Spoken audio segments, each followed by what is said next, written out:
Many people, if not most, appear to decide upon their future when they're fairly young. As teenagers or perhaps even as children, they envision the life they wish to have, and they begin working toward it, choosing their education along the way, and finding a suitable mate and a house to live in.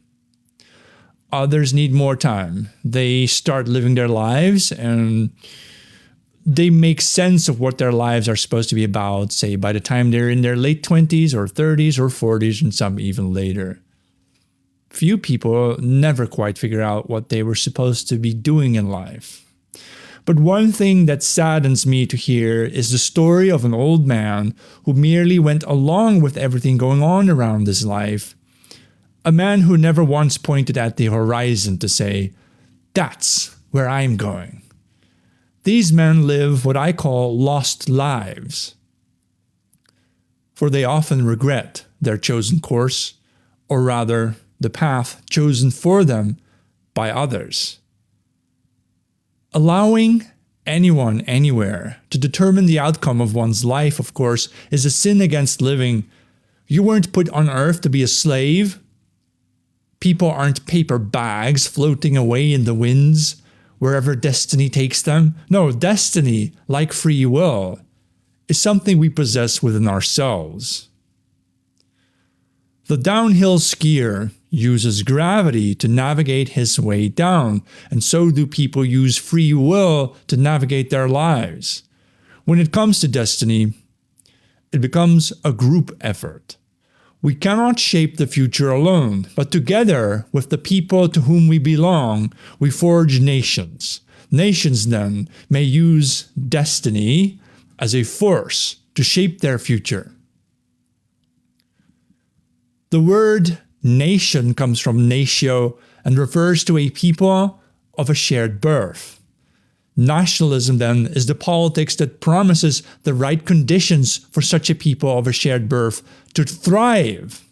Nations flow from the collective racial soul, a primordial river from which also each family and each individual is merely an offshoot. It should come as no surprise, then, that people who call themselves anti-racist or globalist also hate the biological family. For the family represents a branch of the ancestral river that can be traced back all the way to the source of the race. They also hate small towns for that matter, for the society of familiar faces allows for individuals to keep in touch with their relatives. No, the globalist warmonger wants to atomize all of us into atomic individuals lost in a sea of big city madness where inflated egos keep some alive and afloat while others drown. That way, people can be shipped around the planet as though they were housed in shipping containers. To each individual, his metal box, like a dog. This dystopian idea of transporting workers around the world in shipping containers to take them to wherever in the world their labor is needed, depending on their skill and education, was the topic of a commercial advertising in my home country of the Netherlands several years ago. That disturbing nightmare never materialized, but it shows you how globalists and their bankers really think about you and I. We're just bags of sand to them. Now, when did this all begin, this hyper-individualism? So let's backtrack about some 500 years, when Martin Luther posted his 95 Theses. He meant to reform Christianity, which was then Catholicism, not to fracture it into 1,000 new sects. Luther's fragmentation, perhaps unintended, of Christianity soon required state authority to step in to help police sectarian violence. And so the idea of separation of church and state was born. The modern state arose precisely because the church fell back. The fragmented nature of modern society now calls for the tolerance of each other's viewpoints and for individual rights. And so the new individualism led to the capitalist exploitation that forces people to work ever more hours for increasingly less life. Money became the stand-in for God. Work became a replacement for family. Relentless consumerism, exemplified by attics full of unopened stuff, however, doesn't make up for the loss of destiny. We used to live as families. In old Germany, for example, grandparents used to live in the same house with their children and grandchildren. It were the financial experts of the rising cities who, some 200 years ago, figured out that they could control a nation's destiny by selling each couple, if not each individual, a mortgage for a smaller house, and then for an apartment, and then for a studio, and then for a pod in a place occupied by 20 other people, though none of them related to anyone. From a profiteering perspective, this was the perfect setup. Each individual now powerless and expendable, each family shattered, each nation ripped apart, replaceable by cheaper varieties like cattle bred for meat and profits for sale at the farmer's market. The globalists have won, and the mortgage is famously paid off when you die, when the bank recoups your house to sell it on to the next sucker. And even if you do pay off your mortgage before death, inflation will make sure the next buyers will still need a bank loan. And so the cycle begins again. And should you pass on your wealth to your children, the state will now claim an inheritance tax. And there's now even talk of setting the rate at 100%. The government's argument is that you didn't work for your parents' wealth, but neither did state bureaucrats, nor the migrants they're going to give the money to. You will own nothing, but you won't even know what happiness is. Because religion could now no longer play a role in worldly affairs, now dominated by capital, or out of fear of offending someone, a material science emerged that refuses to even look into spiritual matters, for the tools of the scientific trade can only measure what is visible. Everything else, the soul, the will, the conscious mind, the nation, the spirit, is dismissed as superstition. This scientific atheism, combined with the capitalist state that serves only the rich, has now become the state norm. Although the techno-state and its gospel of eternal economic growth was a freak aberration of history produced by a certain minority influence emanating from the Rhineland of West Germany and the Thames of southeast Britain, this system of human exploitation soon became the model for the Asians, the Africans, the Indians, Latin Americans, and everyone else. Very few tribes exist around the world today who haven't made contact with banks and mortgages. When the banks discovered billions of people without bank accounts, they started pushing for financial inclusion, which is really another scam to rob the African of his hut and lease it back to him until death. The mortgage. Now you know why they push for diversity and multiculturalism. It's to bring in the unbanked populations who will be required to work for mortgages. The banks then, and their quantitative money printers, have successfully enslaved humanity and are on the way of reshaping our destiny into the visions of Moloch. Everywhere, everyone ended up hurting themselves in the same way we Europeans and our descendants elsewhere hurt ourselves.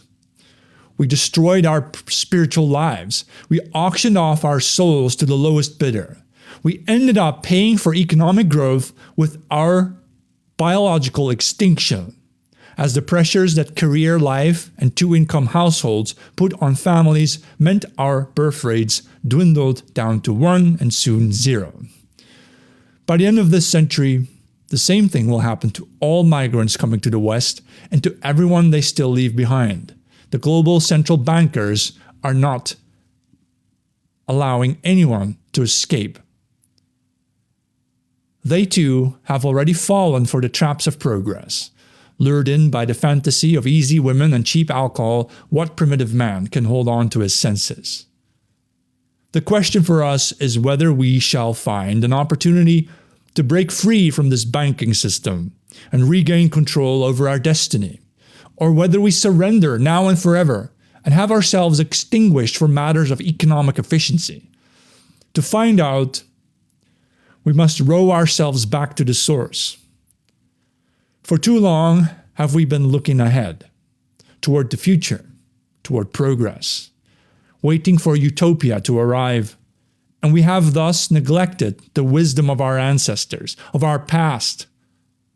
It is necessary to reconnect with the ancestral soul, and that means to stop looking ahead, hoping that someday things might get better. No, things won't get better. The road to progress is a fluke. It leads to a dead end. Or as one historian noted, if we do reach the end of this road to progress, then what? Then what? Then we'd realize that spending our brief time on Earth living for 2% of annual economic growth was a silly, meaningless exercise to keep ourselves distracted from the things that really matter. We would see that we are not meant to live as termites in a colony allocated to studio flats stacked 100 stories high. For what is a termite colony to a lion bumbling by? I am, of course, referring to spiritual imagery. Have you never wondered why lions, these ferocious kings of the food chain, spend most of their days sleeping and dreaming?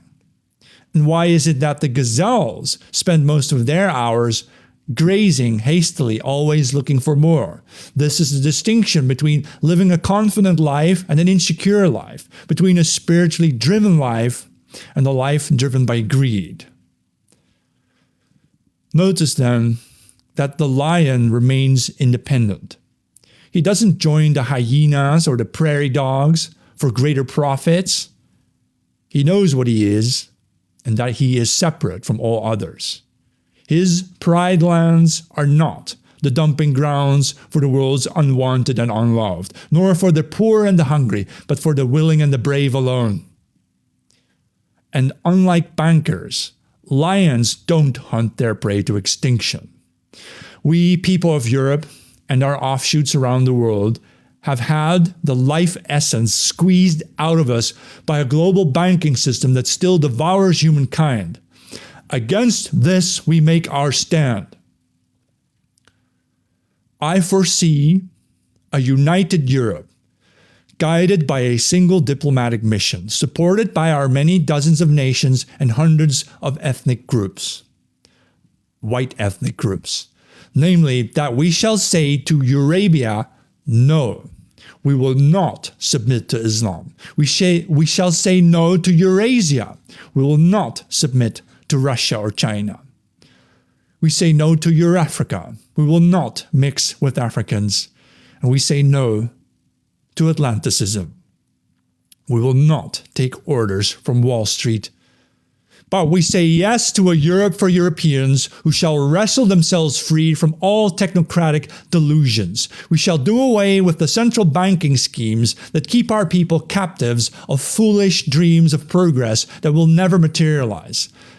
Since politics can never really unite Europeans due to our many languages, we must unite ourselves under the spiritual banner of a single interpretation of Christianity, namely the one that supports and recognizes our ethnicity, our ancestry, and our many nations.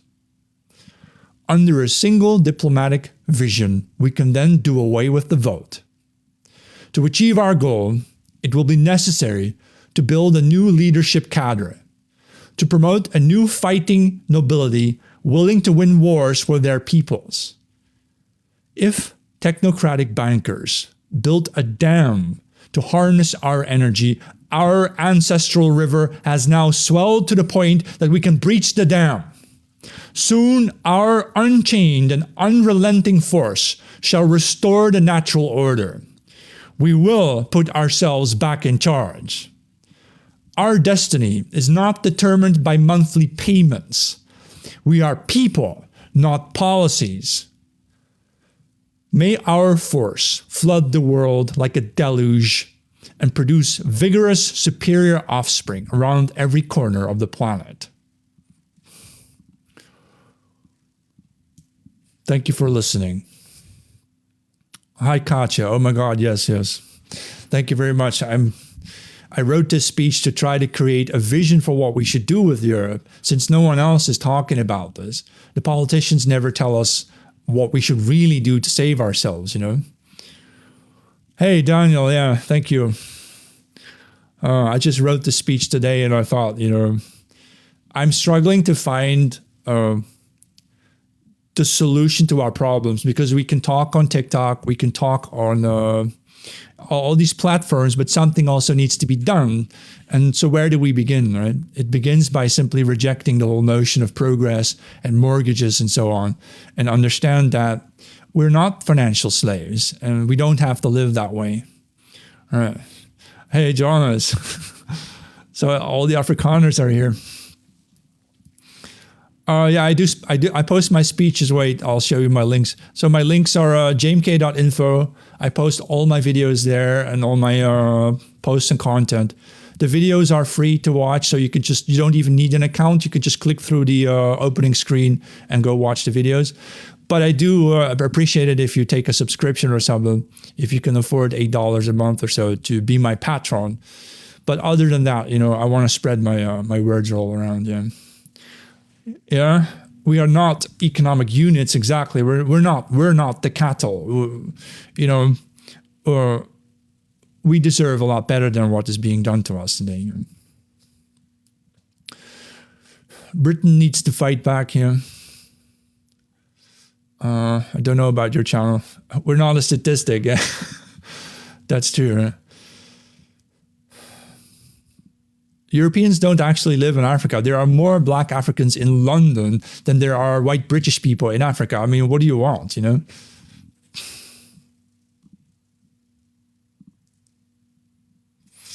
All right.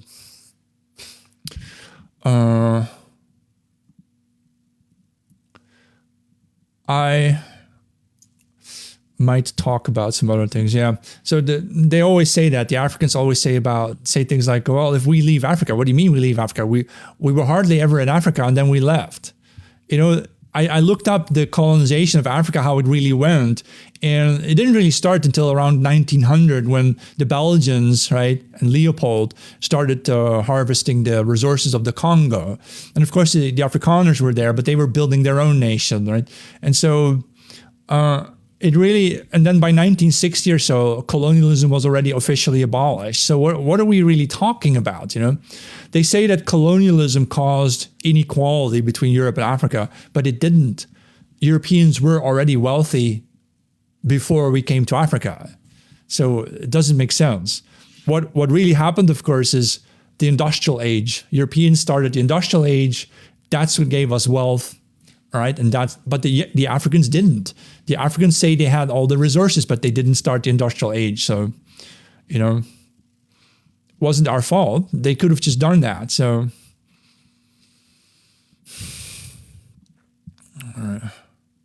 life can't go on like this. Exactly. Yeah. Capitalism sees us all as economic units, which are replaceable by any other group. Exactly.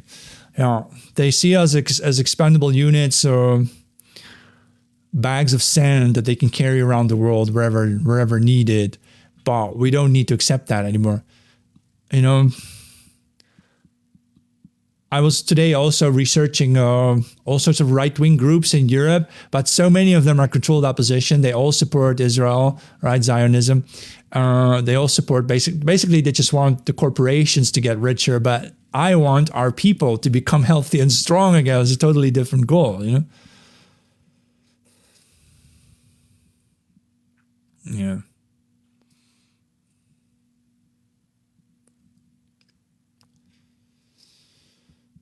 Maybe.